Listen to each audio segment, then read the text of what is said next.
Ser Podcast. Soy Alfonso Cardenal y en este episodio de Sofá Sonoro vamos a viajar al Caribe, a Jamaica. Esta misma temporada dedicamos un programa a recordar The Harder They Come de Jimmy Cliff y entonces prometimos regresar a esta isla para dedicar otro, a Bob Marley, promesa que hicimos con Arturo Lezcano y que vamos a cumplir con él y con los reportajes de Lucía Taboada.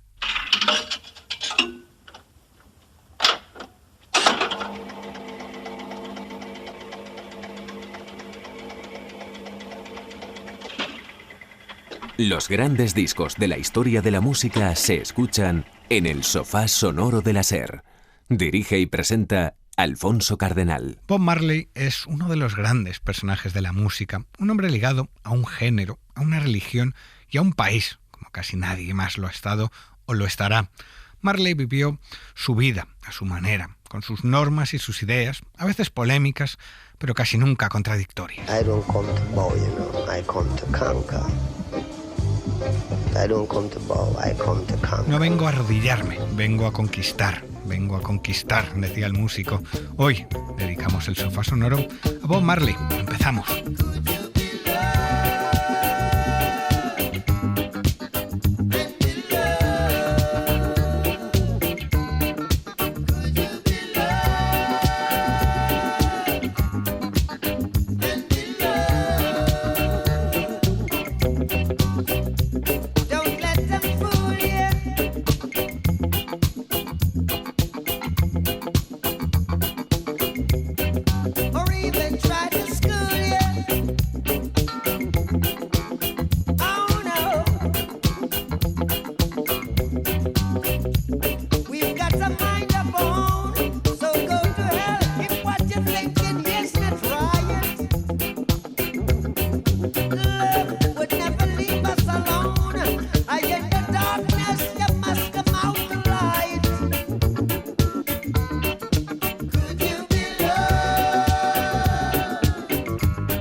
Marley tuvo una vida trepidante, repleta de grandes momentos y de situaciones al límite, en una Jamaica que vivió una agitada independencia a comienzos de los años 60. Una década más tarde, Marley era una figura poderosa en la isla y tras un intento de asesinato escapó a Londres, donde editó Exodus, el disco más importante de su carrera y nuestro trabajo de esta semana, disco que vamos a recorrer con el periodista y escritor Arturo Lezcano. ¿Qué tiene, Arturo, este disco para ti? Yo creo que esta es la plenitud de Bob Marley, el disco que recoge todo lo que significa eso que llamamos reggae, que es muy grande y que además lo envasa con influencias foráneas, le pone un lacito y lo manda para asombrar al mundo, como así fue. Roots, rock, reggae, que él mismo decía, ¿no? Yo creo que si hubiera que elegir un solo disco de Marley, cosa que es muy complicada, creo que este sería el más redondo, ¿no? En mi opinión, tiene la madurez musical, la profundidad de sus temas más políticos y religiosos, tiene los hits increíbles de su vertiente más terrenal y además todo lo estructura y lo divide de una forma, creo yo, consciente y muy efectiva, como veremos. Me encanta que me estés dando la razón después de protestar mucho porque haya elegido yo unilateralmente este disco. Siempre en consenso. Exodus es un disco enmarcado en el contexto de uno de los momentos claves en la carrera y en la vida de Bob Marley, su salida de Jamaica después de un intento de asesinato a finales de 1976. Lucía Taboada nos cuenta ese capítulo en la vida del músico. Eran las 9 de la noche del 3 de diciembre de 1976 cuando 7 pistoleros entraron en la propiedad del cantante de reggae más famoso del mundo. What happened when you were shot? You were in your home. Yeah. Was it in the morning or at night or what happened? Well, it was about 9 o'clock in the night. En el patio se cruzaron con Rita Marley, la esposa de Bob Marley. Le dispararon en la cabeza, pero la bala le pasó rozando el pelo. Después entraron en la cocina donde Marley ensayaba con los integrantes de su banda, The Wailers. Ensayaban esta canción. Dispararon muchas más veces, hasta 87. A Bob el disparo le impactó en el brazo. You never saw the gunman. ¿Nunca viste al tirador? At that time, no. En ese momento no. But you know who did it. ¿Pero sabes quién lo hizo? Sí, diría el artista. Milagrosamente, nadie falleció. En 1976, Jamaica era un barril de pólvora y narcotráfico con una pobreza rampante. 2 candidatos se jugaban entonces las elecciones. El socialdemócrata Michael Manley, del Partido Nacional del Pueblo, Jamaica permitted a small, privileged group to really have a very good time in life. y el conservador Edward Siga, del Partido Laboralista de Jamaica. Ambos buscaban que Bob Marley hiciera campaña por ellos. El gobierno de Manley le convenció para ofrecer un concierto gratuito en la capital. El evento se programó para el 5 de diciembre, con el nombre de Smile Jamaica. Pero Manley adelantó las elecciones al 15 de diciembre y el concierto se asoció a la campaña. Así que Bob Marley recibió amenazas desde entonces.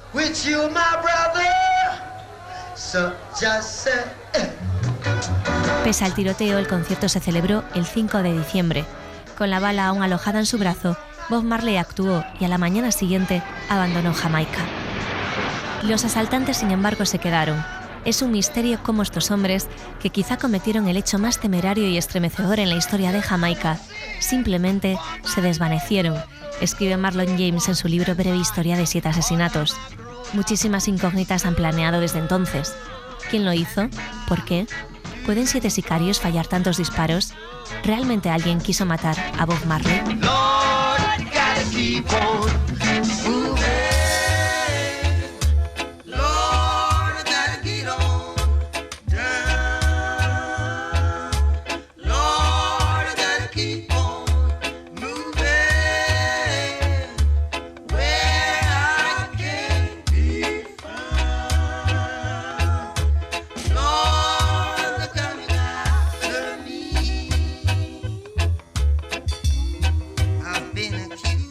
Así fue ese momento oscuro y peligroso, algo, Arturo, que retrata la situación que se vivía en Jamaica, que a mediados de los 70 había dejado incluso de contar los homicidios. Sí, ya había vivido momentos muy convulsos. Tú hacías referencia justo al fin de la época colonial, que es una cosa muy lejana, pero para los amantes del ska y el rocksteady sabemos que es muy importante porque es el 1962, estamos hablando de menos de 15 años antes de ese atentado a Bob Marley, ¿no? Ahí es donde se alumbra precisamente el germen del reggae, con ese ska, con ese rocksteady, el early reggae, y después, efectivamente, pues hay una tensión política que deriva en violencia, básicamente, para que se entienda, entre los partidarios de lo que queda después del derrumbe, entre los partidarios de un partido gobernante, del famoso Manley, que no Marley, que era socialista y cercano a la entonces joven revolución cubana, otro partido que aunque se llamaba laborista era conservador, y a partir de ahí se mataban básicamente en las calles. Creo que lo que mejor define aquel momento es un tema de Marley Ambush, un single que dibuja todo aquello que pasó y que dice algo así como: ellos, por los políticos, tienen estrategias y políticas, pero nos mantienen con hambre. Cada vez que necesitas comida, tu hermano se convierte en enemigo. Yo creo que eso refleja un poco lo que se vivía en aquella Jamaica. Cañero era el señor Marley en aquella época y en esta también. Este es el 9º disco de estudio del músico, que era una estrella en casa. Después de este disco lo sería en todo el mundo, aunque con el anterior ya había apuntado también una dirección muy concreta en la que iría su carrera. ¿Qué te gusta más de los primeros años de la carrera de Marley? Has pasado buenos días en casa escuchando estos discos. Claro, aquí es donde se dice: me alegro que me hagas esa pregunta, Alfonso, porque realmente es lo que más me gusta de Marley. Yo diría tantas cosas que creo que las voy a reducir a 2 o 3. El principio de la etapa de Island Records me parece sublime, hablaremos después seguro. El icónico año de 1972, ¿no? Un poco el del pistoletazo de salida del roots reggae, el que termina ya ese primera etapa del reggae, en el que se edita Catch a Fire, está Stir It Up, está Concrete Jungle, y después al año siguiente está Burning, el disco, que también es muy cañero y que, por ejemplo, tiene Get Up, Stand Up, que es de Peter Tosh ex aequo, y I Shot the Sheriff, o sea, son temas muy cañeros, pero me voy y retrocedo años antes a ese momento en el que Bob Marley y los Wailing Wailers, que eran como se llamaban antes, con Peter Tosh y Bunny Wailer, sus colegas de infancia, llevaban el pelo cortito, vestían smoking, pajarita, zapatos brillantes, ¿sabes? El logo de Two Tone, del revival del ska, es Peter Tosh en esa foto famosa de los tres. Dedicamos un sofá sonado de Specials, y es verdad, hablamos del logo. Y aquel logo nace de Peter Tosh, esos tríos vocales que había en los años 60 en Jamaica y que tienen temazos clásicos como Simmer Down e incluso One Love. One Love nace ahí, así que todo eso. Y de puente de todo esto, ya termino, me encanta la etapa muy corta pero muy efectiva con Lee Perry, con Lee Scratch Perry, todavía Lee Perry, el gran productor y músico jamaicano que dejó temazos como So Shakedown Party, Rocksteady básicamente, que hizo, pues yo creo que labrar un camino a Bob Marley que culmina en esto que estamos hablando. Get up, stand up for your right. Get up, stand up for your right. Get up, stand up for your right. Get up, stand up, don't give up the fight. Preacher man, don't tell me heaven is under the earth. I know you don't know what life is really worth. It's not all that glitter is gold. After story had never been told, so now you see the light. Hey, stand up for your right. ¿Y en qué momento se encontraba la carrera de Marley? Este es un momento cuanto menos complejo porque a mediados de la década se van de los Wailers algunos miembros claves. Sí, es que yo creo que es un poco una encrucijada, ¿no? Un camino revienta. Son bajas, no es que sean bajas sensibles, es que se rompen los Wailers directamente, o lo rompen, vamos a decirlo así.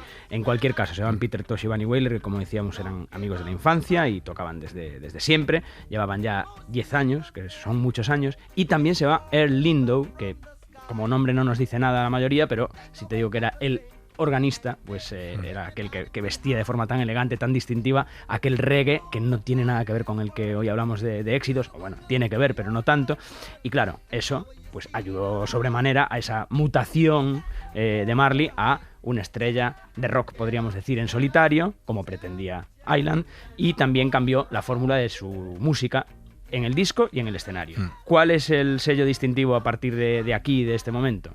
Pues que al irse los backing vocals que también funcionaban de Peter Tosh y Bunny Wailer, pues llegan las I3, ¿no? Rita Marley. A mí ese cambio Marcia Griffiths. No me disgusta, A ver, cambia todo. Es un coro prácticamente gospel por veces, con muchísimas influencias de fuera del reggae.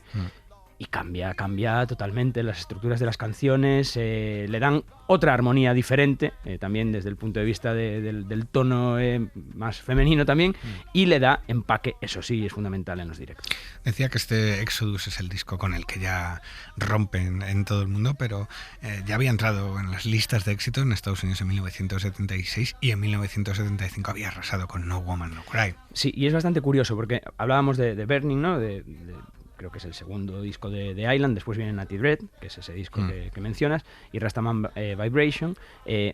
A ver, entran en los charts, ¿no?, de Estados Unidos y llega al 8 en Estados Unidos, cosa que más que éxito. O sea, fue una cosa que yo no sé si atendía alguna estrategia comercial, pero fue bastante llamativo. Pero ya con Natty Dread, que decías, estaba Lively Up Yourself, que es uno de mis temas favoritos de Bob Marley, archi versionado, y efectivamente, No Woman No Cry, tratándose de un aparente antihimno, porque es una canción triste, canción protesta, muy cañera sobre la pobreza en Trenchtown, en el slum, en la favela, en el barrio de chabolas en el que vivía, muy poco dada a romper pistas, a sonar en las radios, y sin embargo pues se convirtió en un himno. Pero es curioso porque no es la versión del disco la que se convierte en himno, sino el directo que hace en esa retaíla de conciertos que hacen en el Lyceum de Londres el año siguiente. Esa es la versión que se hace famosa y que se incluye, como no, en el Legend, que es un poco, bueno, la recopilación que todos alguna vez tuvimos de Marley y de donde se puede extraer un poco qué le importó a quien hizo esa recopilación, cuál es el momento más importante de esta historia.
después de todo eso nos encontramos a Bob Marley en el exilio. ¿Cómo es su vida en Inglaterra? Hace un par de temporadas vimos otro exilio inglés y el disco que salió del tiempo, en este caso el de Caetano Veloso en Londres. ¿Cómo fue el señor Marley? Sí, curioso, ¿no? No era la primera vez que vivía en Londres.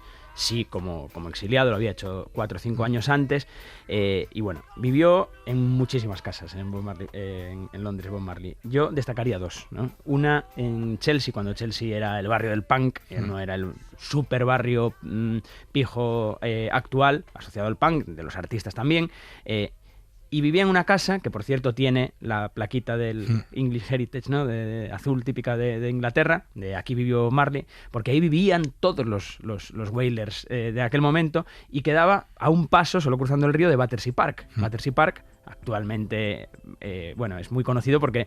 la portada de Pink Floyd. Exacto, la portada de Pink Floyd, de Animals, que es del año en el que él está exiliado, del 77, pues allí iba a jugar al fútbol, ¿no? Así que no era mala vida. Pero también, al mismo tiempo que se grababa Éxitos, precisamente, el amigo Chris Blackwell le habilitó un pisito encima de los estudios de Basing Street, en el corazón mismo de Notting Hill, ahí donde estaba Caetano Veloso unos años antes. Así que vivía entre... Tampoco era Notting Hill, el Notting Hill. No tenía nada que ver, ya hablamos de esto, y además es muy importante porque el año anterior, en el 76, en Notting Hill se viven unos disturbios raciales tremendos.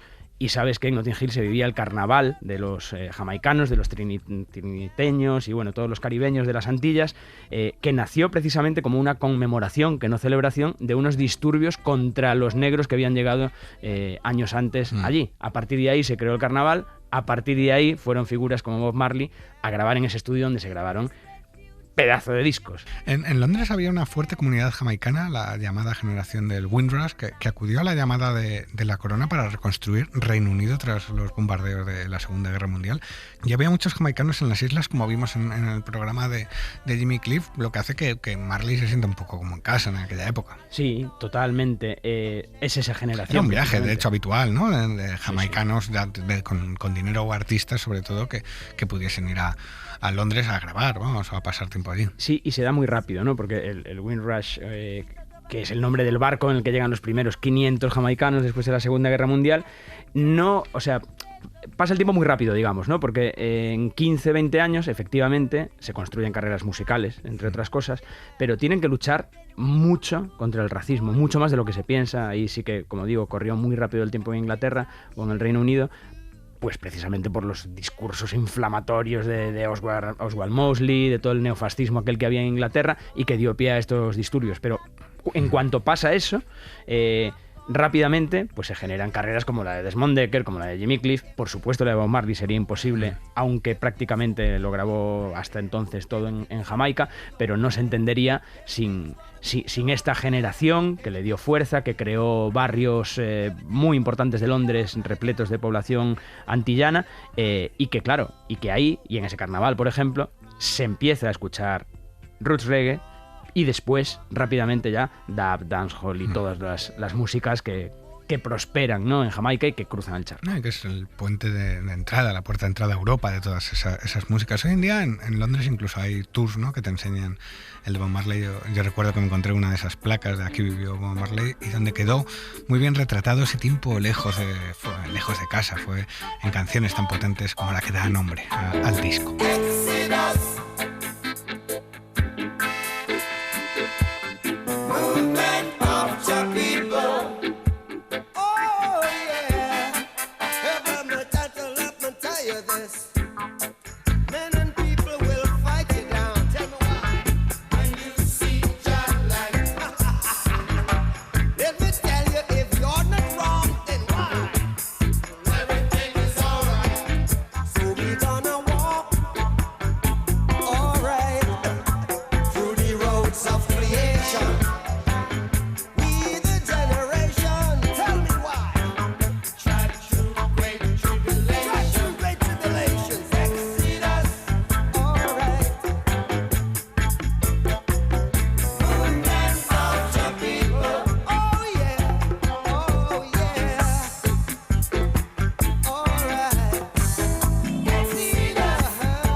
Exodus, el título de nuestro disco de esta semana, álbum que estamos recorriendo junto a Arturo Lezcano.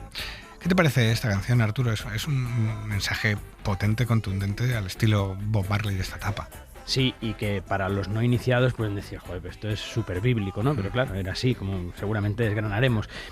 Dice, entre otras cosas, we don't know where we are going, ¿no? No sabemos a dónde vamos, que digamos es el significado y el simbolismo que tiene el Éxodo, pero curiosamente, yo esto no lo sabía, lo leí el otro día, es como una caricatura de la frase precisamente de Manley, del presidente de Jamaica, que era el lema we know where we're going. Entonces él le da la vuelta.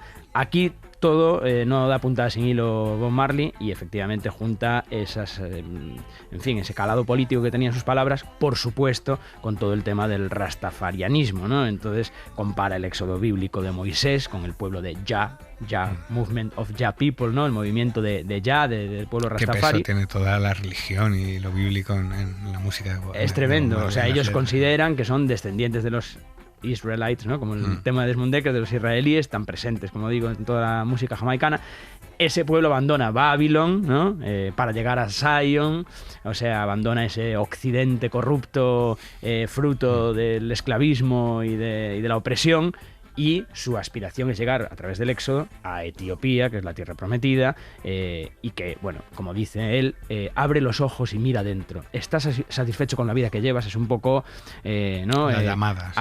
Autoayuda, llamada religiosa, y esa siempre remitiendo al esclavismo, a la opresión, a Babilonia, palabras que se repiten y que resulta familiares a todos los que le gusta el reggae. Este disco tiene dos caras bastante diferenciadas, una más política con este éxodo, So Much Things to Say o Guildness. ¿Qué te parece este Bob Marley, ¿no? De mensajes sencillos pero muy directos, ¿no? Yo creo que tiene una potencia, lo has explicado tú ahora muy bien, todo lo que hay detrás, pero luego el golpe directo es más breve, más conciso, ¿no? Yo creo que se repite eso en todos los temas de Bob Marley, independientemente de que sean más o menos políticos. Distingue muy bien lo que quiere decir un estribillo, un lema que entre rápido también a la población jamaicana, obviamente, y después pues desarrolla lo que quiere decir, ¿no? Claramente ahí hay ese calado político-religioso del que nunca se apartó, por mucho que en entrevistas a veces medio lo oculte o que haya dicho que el atentado a lo mejor no tenía nada que ver con temas políticos. Claramente yo creo que sí. Y luego esta cara, como dices, la cara A, la cara política, ¿no? Digamos, también musicalmente, claro, el beat es mucho menos alegre que la segunda, ¿no? Ese rollo Rastafari, del orden natural, pacífico, de paz, de tranquilidad. Habla en So Much Things to Say, habla de Jesucristo y Marcus Garvey, ¿no? El apóstol de los Rastafaris o Rastafarais, que decían ellos. Habla de Haile Selassie. O sea, es un mensaje que si se lo ponemos a nuestros hijos van a decir ¿esto qué es?, ¿no? En cambio, si escuchas luego la otra cara es totalmente lo contrario. Así que ese mensaje queda claro, como dices, con los mensajes directos, pero tiene una onda muy pesada, ¿no? Sí. Una canción que he disfrutado mucho preparando este programa es la de Los Paganos.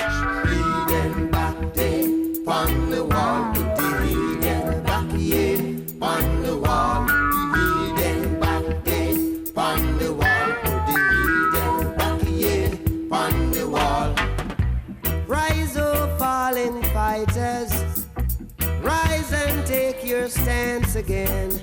Is he who fight and run away? Live to fight another day. Put the heathen back in on the wall. Put the heathen back in on the wall. Put the heathen back in on the wall. Put the heathen back in on the wall. As a man, so shall he reap.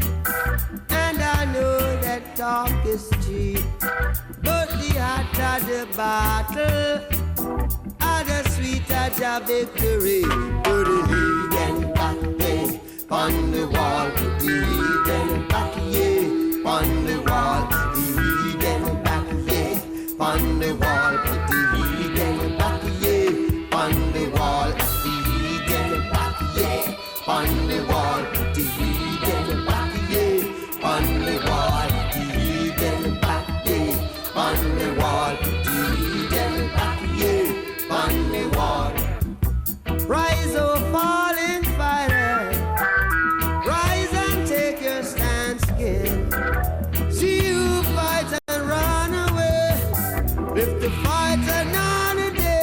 Levantaos, luchadores caídos, levántate y vuelve a tomar tu postura. El que lucha y huye vive para luchar otro día, canta Bob Marley en este tema, Neheden.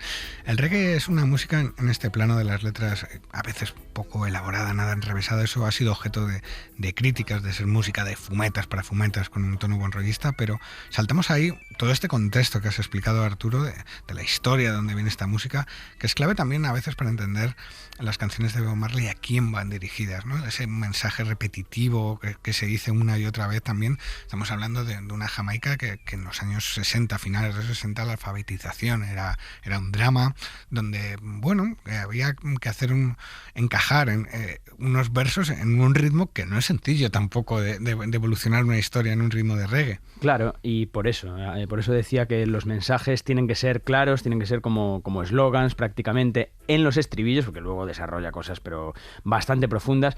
Yo considero, tú lo dijiste, ¿no? O sea, música de fumetas para fumetas, yo creo que es una de las cosas que más daño han hecho a la reputación, en el sentido de encasillar el reggae muchas veces en eso, y es todo lo contrario. Quiero decir, ¿por qué el punk es más contestatario que el reggae? Si el reggae está apelando a levantarse continuamente, a luchar contra la opresión, es una potencia recién desmembrada unilateralmente por medio de la independencia de la metrópoli inglesa o del Imperio Británico, y luego que tiene canciones antes incluso de esta época, el Burning and Looting, que es, o sea, incendiando y robando, ¿no? O sea, y saqueando, o sea, o Revolution, que es una canción que dicen que fue una de las de posibles razones por las que hubo el atentado ese. En Revolution dice, vamos, o sea, que Revolution makes a solution, o sea, que hay que levantarse. Claro, pues es una rima fácil, le entra bien a ese pueblo que a lo mejor está algo adormecido, valga la imagen, pero que con algunas canciones de Marley pues seguramente pues se hayan despertado sus conciencias. Luego me sorprende también en las letras la cantidad de imágenes y de metáforas y de elementos religiosos que hay, porque es que Bob Marley conocía muy bien la Biblia, hacía una interpretación distinta de ella que los católicos, pero la conocía bien y se nutría de sus imágenes, incluso de versos y metáforas para hacer sus canciones. Bueno, y es un poco lo que decíamos antes, o sea, si no existiese el reggae, evidentemente el rastafarianismo pues sería una secta o religión más de las centenas que puede haber dentro de las religiones del mundo, y sin embargo conocemos perfectamente la figura de Haile Selassie, conocemos perfectamente la figura del león de Judea, el rey de reyes, el rey Salomón, todas esas referencias que son bíblicas, pero que con ese matiz que le da precisamente después de Marcus Garvey sobre todo, y bueno, en ese nuevo credo que sigue a pie juntillas Marley y los demás, pues nos hace meternos en la cabeza de toda esta gente a través de esos nombres y de metáforas, ¿no? Hay una canción que ahí es donde ves la carga de profundidad que tiene Marley a veces y que es pues pasa inadvertida, ¿no? Hay una canción que se llama Small Axe, hacha pequeña en el Burning creo que es, que hace referencia a que nosotros somos el hacha pequeña y si tú eres un árbol grande, nosotros estamos afilados para cortarte. O sea, ojito, ¿eh? Pues. Eso encaja mucho con esa idea que tenía Bob Marley de definirse a sí mismo como un revolucionario. Revolutionaries, you know? Is that the way you'd see yourself? Yeah, I see myself as a revolutionary. They got so much things to say right now. They got so much things to say. They got so much things to say right now. They got so much things to say. Hey, but I'll never forget no way they crucified Jesus Christ. I'll never forget no way they sold Marcus Garvey for rice. Ooh, I'll never forget no way they turned their backs on Paul Bogle. Hey, hey, so don't you forget no youth, who you are and where you stand in the struggle. They got so very, so very, so very, so very, so very, so very, so very, so very. They say it's everything, they say so much today. They got so much things to say, so much things to say. Ellos crucificaron a Jesucristo, así que no olvides quién eres y a dónde perteneces en esta lucha, cantaba Bob Marley en este segundo corte de Exodus, álbum que estamos repasando hoy junto a Arturo Lezcano. Hemos visto, Arturo, la primera cara del disco, pero la segunda es mágica, son 17 minutos con varias canciones, algunas de las más conocidas de la carrera de Bob Marley. Que se recitan como una alineación de fútbol casi, ¿no? Jamming, Waiting in Vain, Turn Your Lights on Low, Three Little Birds, One Love, ¿no? Él decía que era un predicador a veces y que era un predicador del amor. Yo creo que en la cara B pues está el amor, ¿no? Está el amor. O sea, si escuchas, yo ayer escuchaba Turn Your Lights Down Low, por decirla menos, digamos, pegadiza de toda la cara, y es que parece Marvin Gaye. O sea, es que además ya solo con ese título, ¿no? Establece esa idea, además, que tenía anti-Babilón, ¿no? Antibabilónica, de Babilón, el materialismo, y él establece esa idea antimaterialista de que tu vida vale más que el oro, que dicen en Jamming, ¿no? Y por supuesto del amor real, ¿no? Del amor, y ahí vienen todas las interpretaciones de la vida amorosa de Marley, que tampoco era fácil, ¿no? Esta es una cara con canciones menos arriesgadas en ese sentido, muy efectivas. A mí me hace gracia algunas de las teorías, algunas absurdas, de lo que inspiró a Bob Marley a componer la de Tres pequeños pájaros, Three Little Birds. Hay de todo, y cuando me dijiste... Hablando de su vida amorosa, por cierto. Por ejemplo, bueno, mira, una de las teorías dice que es, sabes que él estaba casado con Rita Marley, pero tuvo un hijo y una relación a la vez con Cindy, creo que se llamaba Breakspear, que era Miss Universo, y de hecho en Londres fue, y tuvieron a uno de los 10, 11 hijos que tiene Marley, Damien creo que es, decía que ese trío de pajarillos eran ellos tres, por ejemplo, ¿no? Otros dicen que era una dedicatoria a las I3s, a Rita, a Marcia y a Judy Mowat, ¿no? Otros, que apelan al tema espiritual, dicen que es una alegoría de la Santísima Trinidad, ¿no? El Espíritu Santo y tal. Y ya el desvarío máximo, que me encanta, es que esta canción creo que la compuso en su casa de Jamaica, en un escalón que se sentaba, en el que hace referencia a la canción, ¿no? Que le vienen los pajarillos, y al parecer creo que allí se fumaba sus cosas y las semillas que le sobraban las tiraban y venían los pajarillos y se las llevaban con el pico. No sé cuál es, pero a mí esta última me encanta. Yo me quedo también con la versión de los pajaritos. Don't worry about a thing, 'cause every little thing gonna be alright. Singing, don't worry about a thing, 'cause every little thing gonna be alright. Rise up this morning, smile with the rising sun. Three little birds pitch by my doorstep, singing sweet songs of melodies pure and true, saying, this is my message to you. Singing, don't worry about a thing, 'cause every little thing gonna be alright. Saying, don't worry about a thing, 'cause every little thing gonna be alright. Rise up this morning, smile with the rising sun. Three little birds pitch by my doorstep, singing sweet songs of melodies pure and true, saying, this is my message to you. Saying, don't worry about a thing, worry about a thing, oh, every little thing gonna be alright.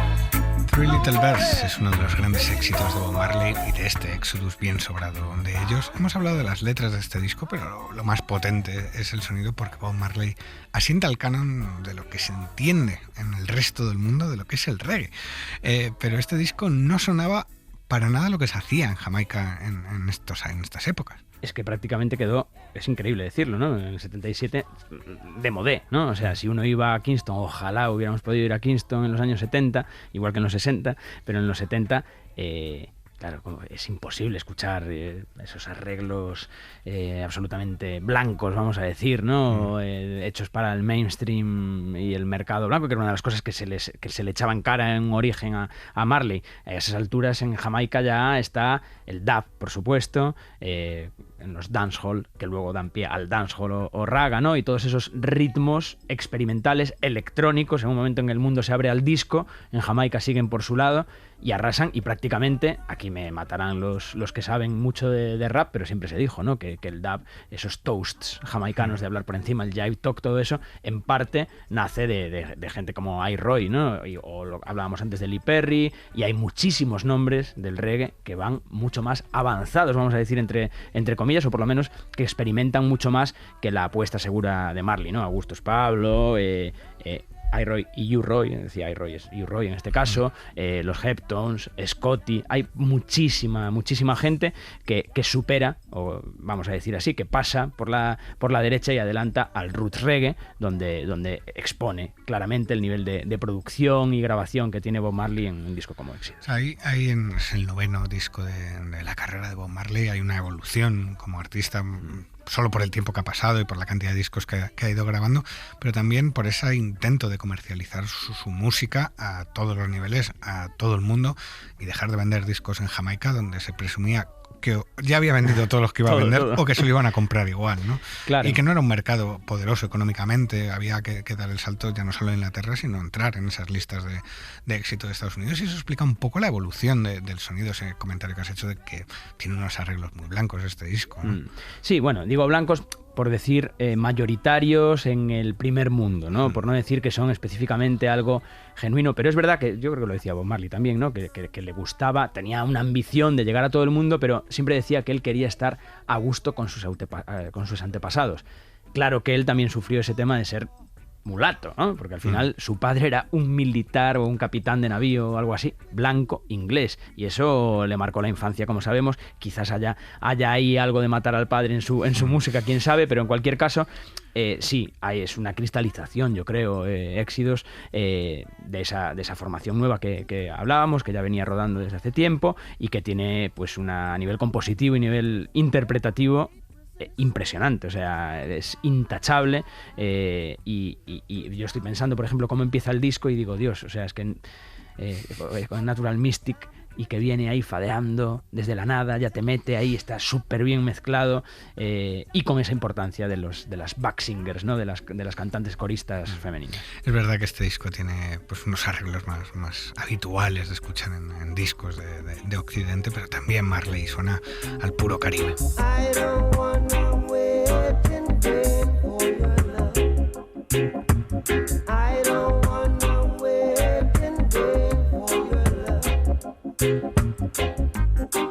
From the very first time I placed my eyes on you, girl, my heart says follow through.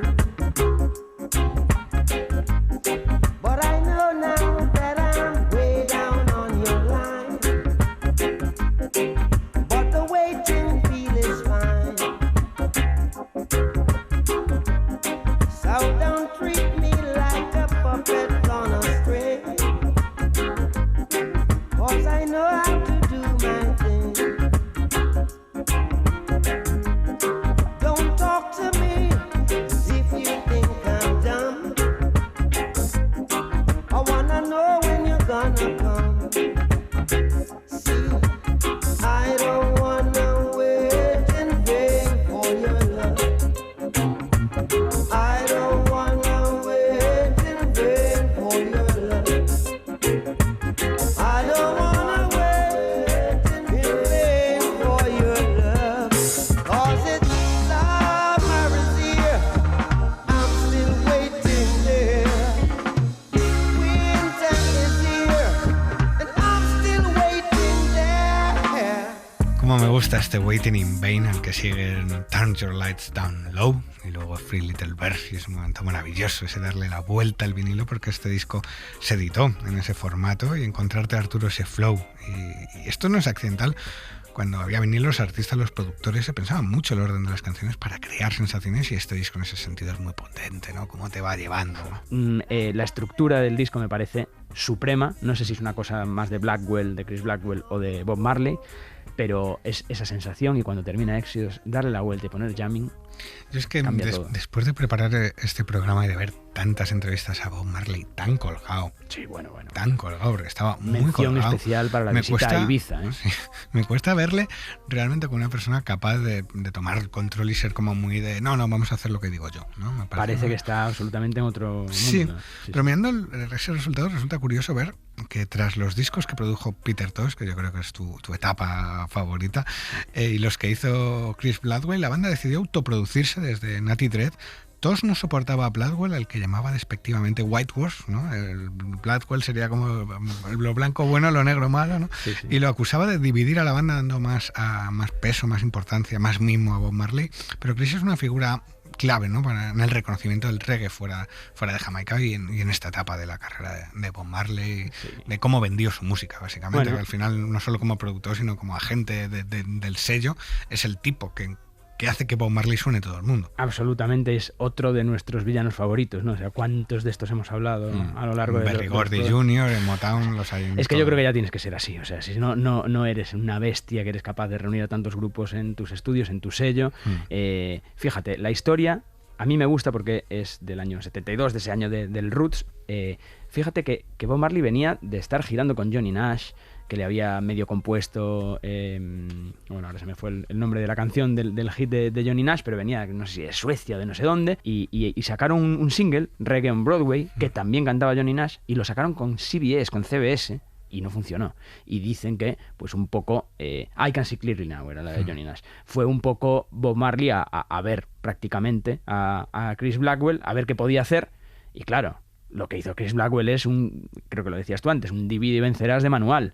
Me saco estos dos, aúpo la carrera de él, encumbrándolo, rodeándolo de gente que suene bien en directo y que llene en los tours y que por supuesto venda discos.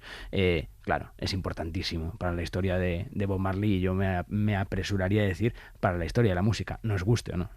Hombre, creo que el querer quitarse a Peter Tosh de en medio era mandatorio, ¿no? Quiero decir, un tipo peligroso, un tipo con carácter, un tipo con pero mucho con talento un talento también. tremendo. Pero entiendo desde el punto de vista de productor, yo me quedo al que voy a vender a los blancos de Oklahoma que vayan a la universidad con su disco de Bob Marley, va a ser a Bob, ¿no? Pero fíjate que también la otra cosa que se dice de Blackwell y Marley es que él es un poco la reticencia, porque decía, bueno, el reggae así tal como lo entendemos no va a ir, esto hay que volcarlo al soul, al rock.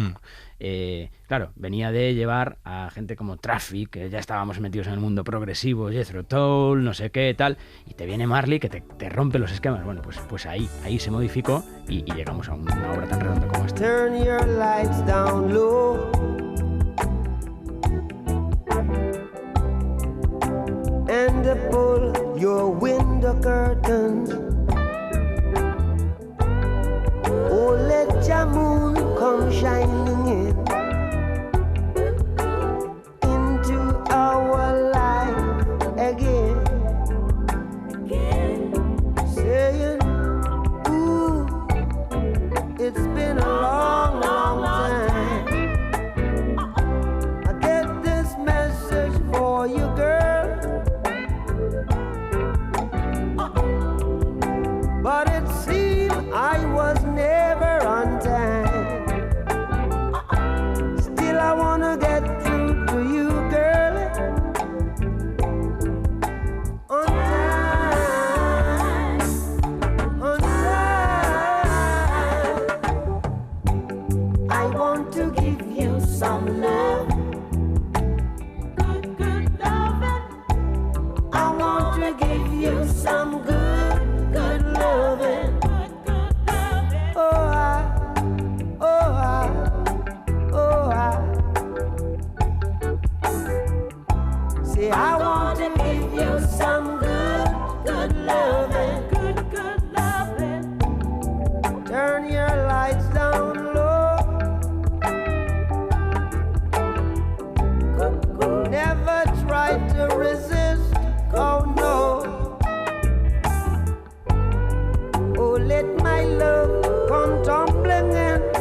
Vamos llegando al final del programa y hay cosas importantes todavía por comentar. Una de ellas fue el impacto, Arturo, que tuvo este disco. Yo creo que ha quedado un poco de soslayo a lo largo del programa. Es el disco que recuerda a todo el mundo de Bob Marley por las canciones, por la portada, por la estética, por las ventas. Es el golpe de Bob Totalmente. Marley. Miré el dato, fueron 56 semanas en los charts de Reino Unido, que es en el año 77. O sea, compartiendo al momento, salió en junio del 77, estaban los discos, el The Clash, estaba el Nevermind the Bollocks de Sex Pistols, imagínate, o sea, la mezcla en ese Londres, estaba el Animals de Pink Floyd, por eso me acordé antes, estaba Iggy Pop, estaba Thin Lizzy sacando disco, Fleetwood Mac, Supertramp, David Bowie. Yo creo que es el disco representativo en cuanto a ventas, en cuanto a números, en cuanto a las listas de los 100 mejores discos y no sé qué, pero yo siempre voy a mirar en estos casos cuál es el impacto hoy en las páginas de streaming, ¿no? Por no decir nombres. Claro, es una barbaridad. No baja ningún tema de la cara B de los 500 millones de escuchas, ¿no? Y lo comparas con otros grandes discos de él y ganan por goleada, salvo los hits extraordinarios que va punteando en su carrera. Así, exacto. Y otra cosa importante fue la gira europea. Sí, que fue accidentada, Sí. Porque fue cuando tuvo la famosa lesión de jugando al fútbol, del dedo gordo del pie. Otra conspiranoia que hay, que te conté por teléfono un día, pero bueno, que en cualquier caso eso provocó que cancelase los últimos bolos en Londres, creo que tenía 6 o 7, hizo 4, que por cierto se pueden ver en internet. Es que son muy potentes ver a este Bob Marley. Impresionante, yo es que me dediqué a verlo y maldita la hora en que decidimos hacer esto, porque horas, días y semanas.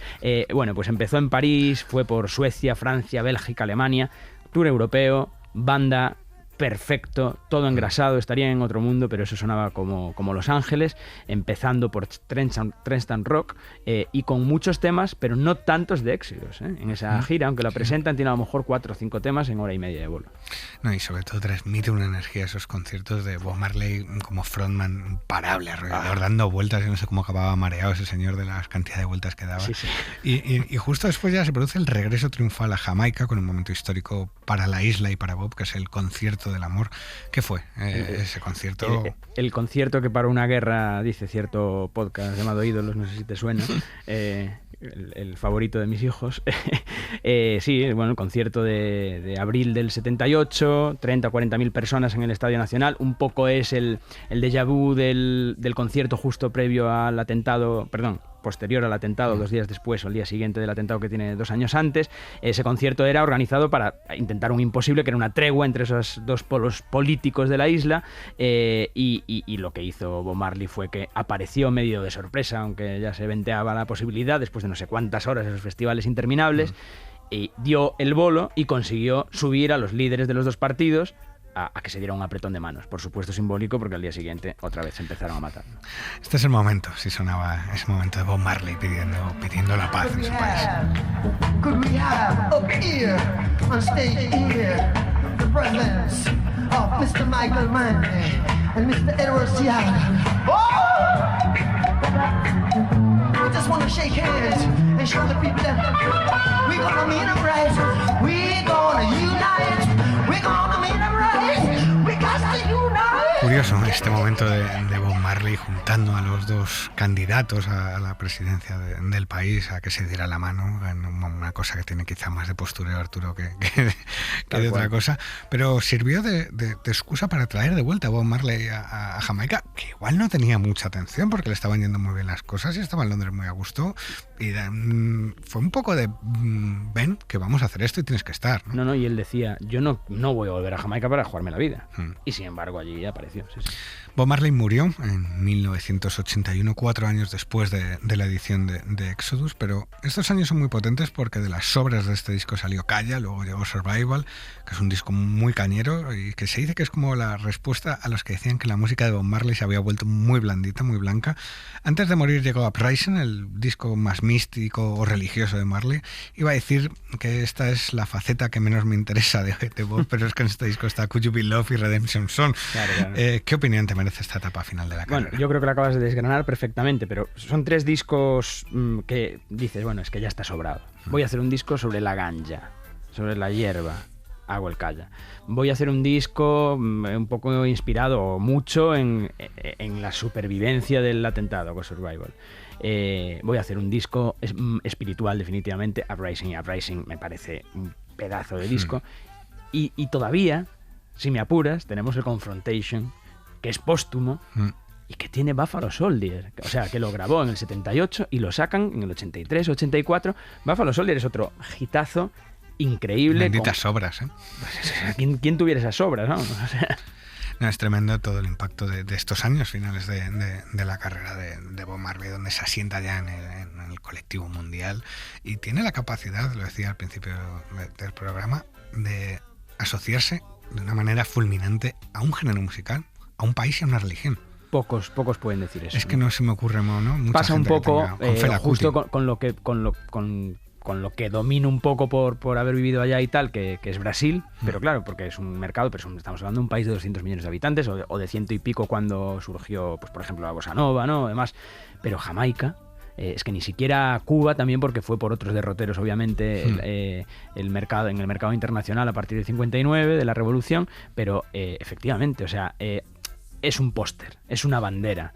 Es la foto del Che Guevara y después está la foto de Bob Marley, o sea, es que no hay más. Tal cual. También quería preguntarte, Arturo, sobre el legado de Bob Marley, pero me gusta mucho lo que contaba él mismo, te voy a ahorrar la pregunta. En una entrevista, cuando le preguntaban si era un hombre rico, y él dice esto. Are you a rich man? When you mean rich, what you mean?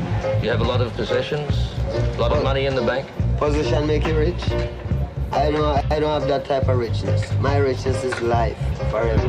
Mi riqueza es vivir para siempre, ¿no? Eso Arturo yo creo que lo ha conseguido Bob Marley con creces, ¿no? Con sus imágenes, como decía, pues una de las más icónicas junto a la de Maradona y el Che. También, mira, Maradona, efectivamente, sí. Yo creo que es que, a ver, ¿quién no ha tenido o ha pasado por delante de un póster de ese tipo? Es un icono de la cultura pop. Claro, si hacemos un análisis marxista y del posmodernismo, pues dirá pues esas críticas, ¿no?, que hacía del negro al servicio del blanco y no sé qué, pero más allá de eso, lo que es una representación de alguien que, como dices, representa más allá de su música, representa a la música universal, pero desde un puntito del Caribe, que conlleva además política y religión, o sea, lo tiene todo.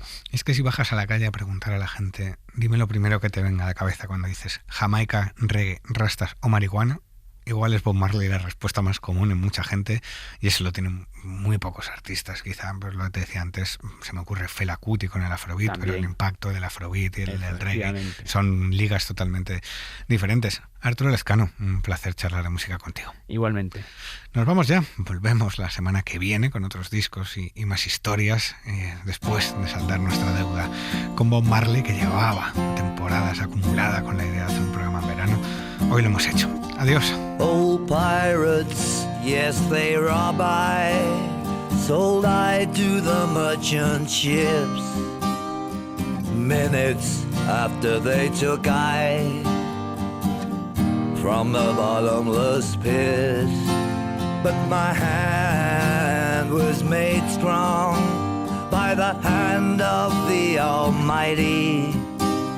We forward in this generation triumphantly. Won't you help to sing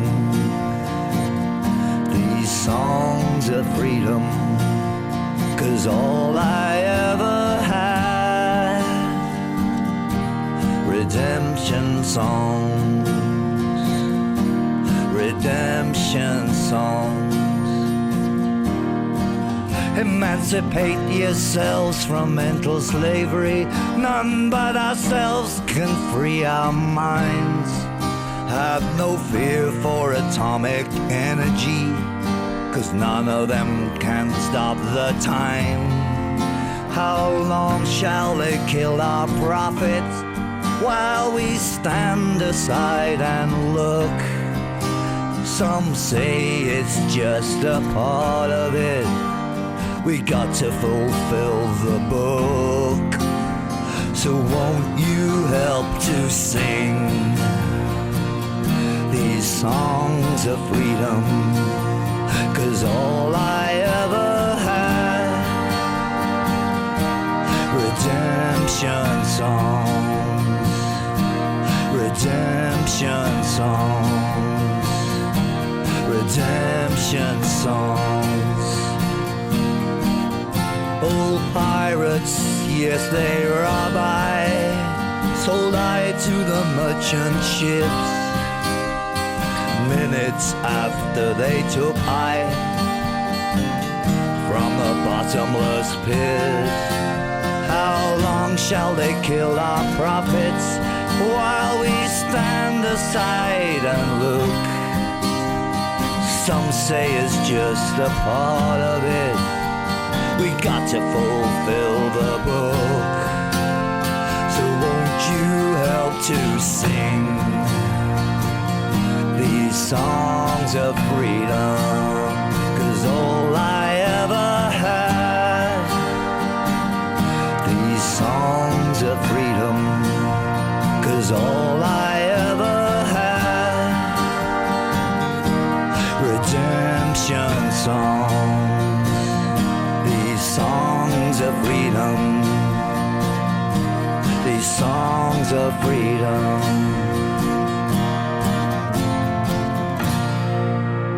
Suscríbete a Sofá Sonoro. Todos los episodios y contenidos adicionales en la app de Cadena Ser y en nuestros canales de Apple Podcast, Spotify, iVoox, Google Podcast y YouTube. Cadena Ser. La radio.